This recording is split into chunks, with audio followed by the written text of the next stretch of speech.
Welcome to Jazz Time. Jazz Time is an online store that buys, sells, and trades authentic luxury watches. We make these videos so our customers can easily choose the best watch for themselves in the comfort of their own home. If you like this watch and would like to purchase it at the lowest price anywhere online, click the link in the description below and buy it at jazztime.com. Today, I'm going to be reviewing the Audemars Piguet Royal Oak Offshore Self-Winding Chronograph in Gray. Reference 26420IO.OO.A009CA.01. I'm going to talk to you a little bit about the history of the Offshore, then tell you where this watch falls in the lineup of similar offshores, and then tell you about the case, bezel, bracelet, dial movement, and finally, try it on and give you my final thoughts. So let's start off with that history. Audemars Piguet has been in business for close to 200 years, like 150, 170, something like that.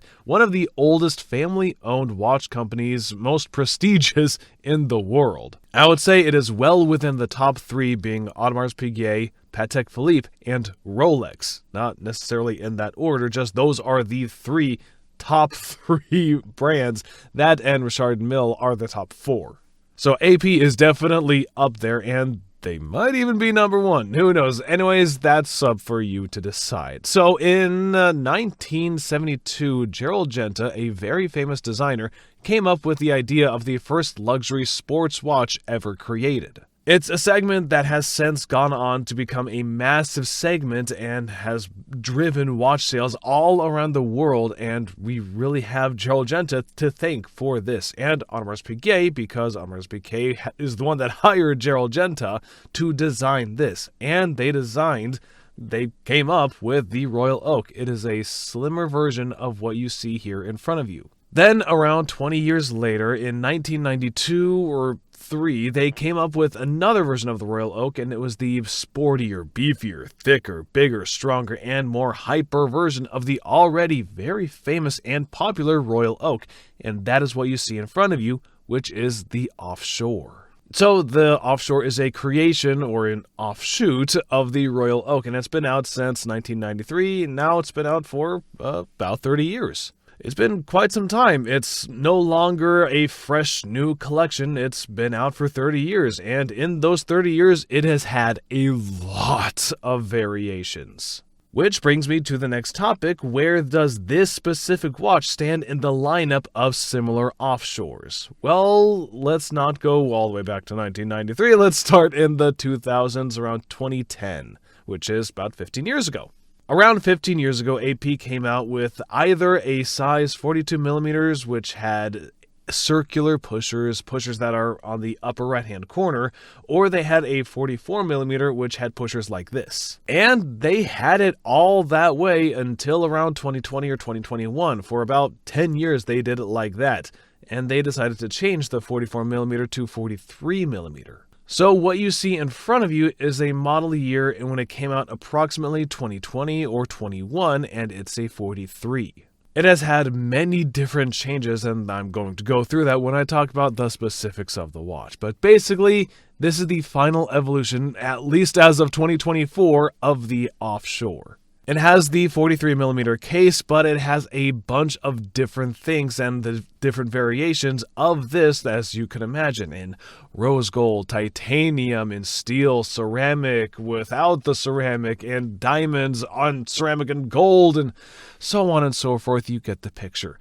And I believe they're going to continue making tons of variations of it because when you look at it, you can understand it's quite a fantastic watch to do that with. So that's really where it stands in the grand scheme of Audemars Piguet Offshores. Now let's start talking about the case itself. Now the case here is titanium, it's 43mm, and that's my thumb to my index finger. And the good thing about titanium is that it's very light, but the bad thing about it is it's very difficult to work with. But the good news is that you don't have to work with it. AP works with it, and they make this titanium perfect, as you can see here. So they make a very big watch, but they make it very lightweight by creating it in titanium. And you can almost not really tell the difference between titanium and steel.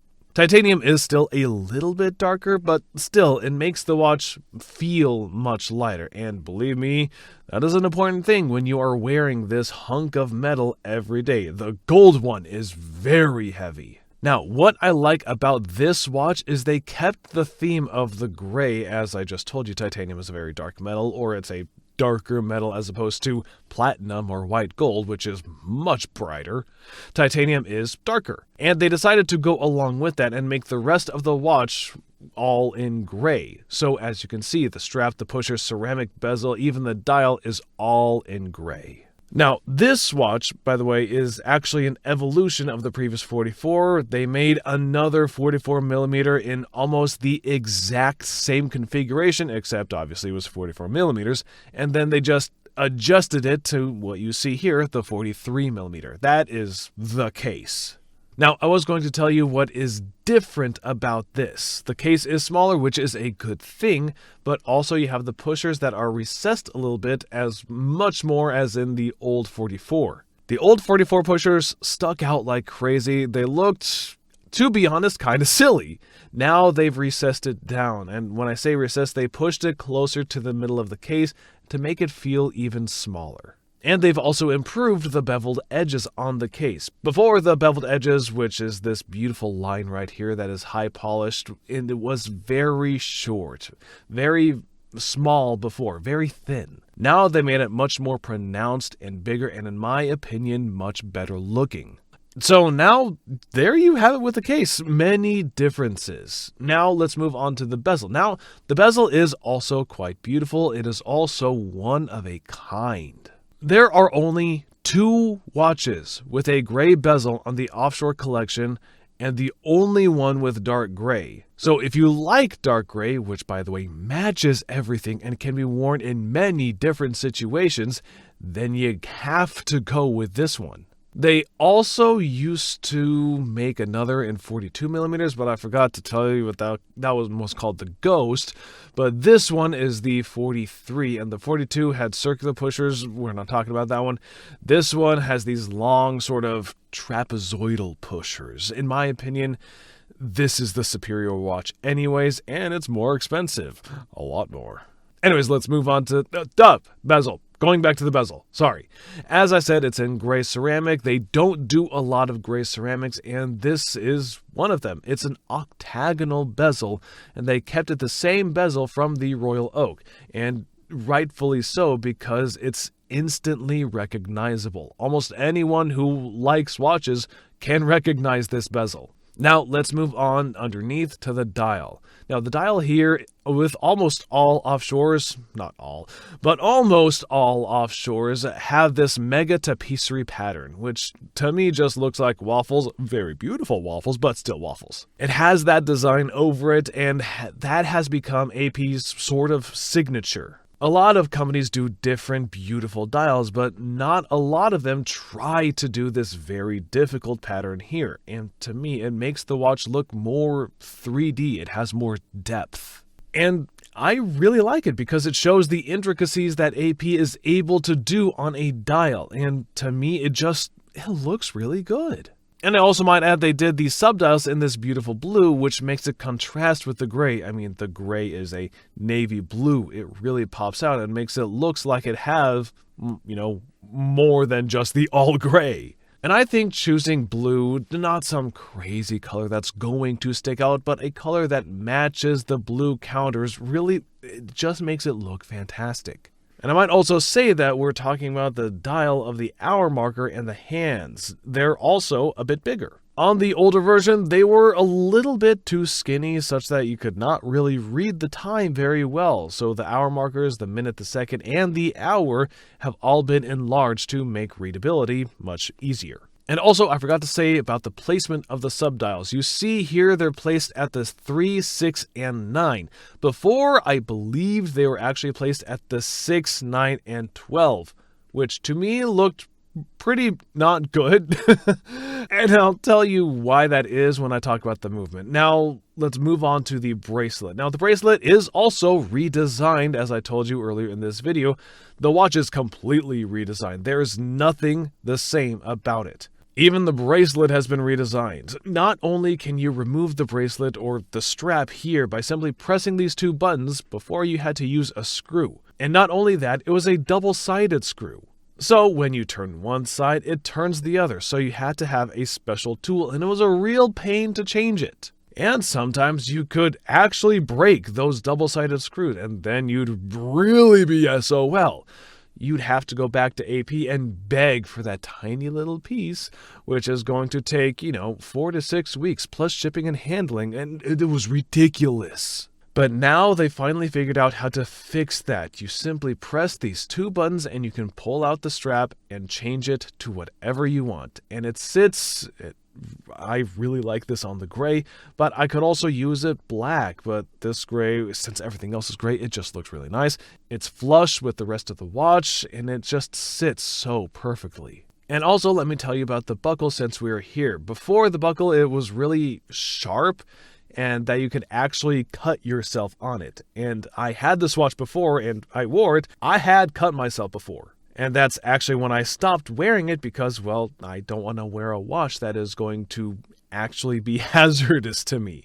So they figured that out, thank goodness, and I don't know why it took them, 10 years to figure it out, but they did. And you know what? We're going to round out the edges, and I'm so glad they did. I've even had people take the old buckle off and round the edges off themselves because it was so hazardous. So you could round the edges, and that's what they did, but now the buckle is much, much, much better. And I actually really like it on this Tang buckle. It makes it much more secure. Now let's move on to the movement. This, again, was changed. As you see, every single part of this watch has changed. There is nothing that has not changed.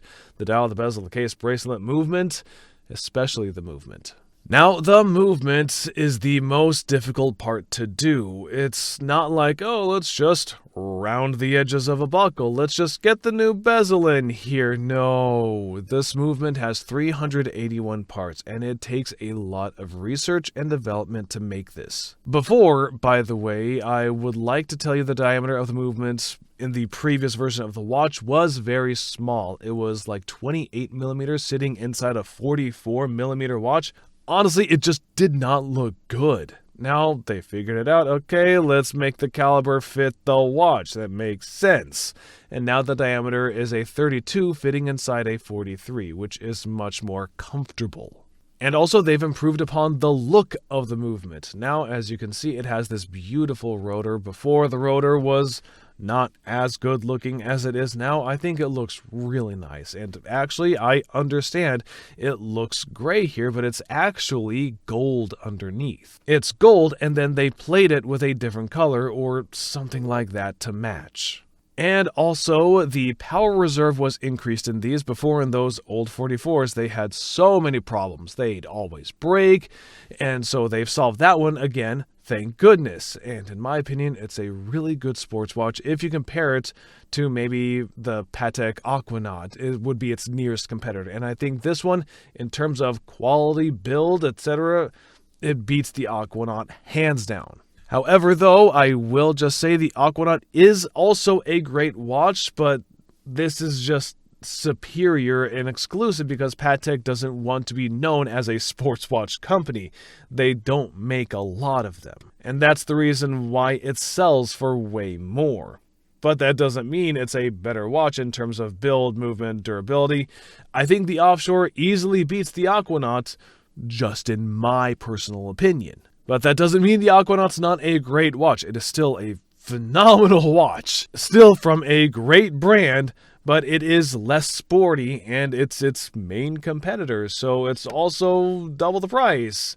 Okay, let's finish the video. So let's try it on my wrist. I am 200 pounds, 6 feet tall, and I have a wrist of 7.5 inches. And as you can see, with that 43 millimeters, it fits perfectly on me. And I am a big fan of the Offshore. I'm also a big fan of AP, if that wasn't clear. I'm also a big fan of Patek and Rolex and Richard Mille. I think those are the 4 greatest brands on the planet. AP is up there, whether it's number 1, number 3, number 4, it doesn't really matter because it's so good. And the Offshore is one of their premier lines. Their probably number 1 line is the Royal Oak, but the Offshore is definitely their number 2. And this one is not the top of the line Offshore, so I can't say it's the best of the best of the best, but it is definitely very high up there. It serves the function of being a very durable watch that you can bang around and not have to worry about very much. It's very light, it's very comfortable, and it matches everything. You can wear it on a sporting type manner or in a suit. And for the price, it's not that much. We're selling them on our website in the 30s. The retail is low 40s, so you are getting a discount from retail as well. So for that reason, I'm really going to have to give this watch a 2 thumbs up. And if you would like to see the actual price and buy the watch at the lowest price anywhere online, you have to go to jazztime.com. JAZTIME.com. If you want to find out more about the watch you just saw in the video, you can just click below on Show More to see the full description. Then you can check the link next to Model as seen in video, click on it and you will get to the proper page where you can see all the details. If you're watching on a mobile phone, you have to click on the arrow down on the right hand side below the video to see the full description. If you like this video, please give us a thumbs up. If you would like to share this video with your friends, you can use the share button below and share it on any platform you like. If you have questions, constructive feedback, want to tell us about some mistakes or misspeaks, just write a comment below. If you want to see more videos like this, you should subscribe to our channel and visit our channel page where you can find all the videos. And if you're interested in a specific watch brand, you can check out our playlists. If you want to check the price for a watch or want to buy one, remember at jazztime.com you always get a steep discount, so you should check the prices with us. If you want to know the price for a specific watch, just go to Google, type in JazzTime, plus the brand, model and the details you're interested in, and Google will find the right page for you. Thank you for watching.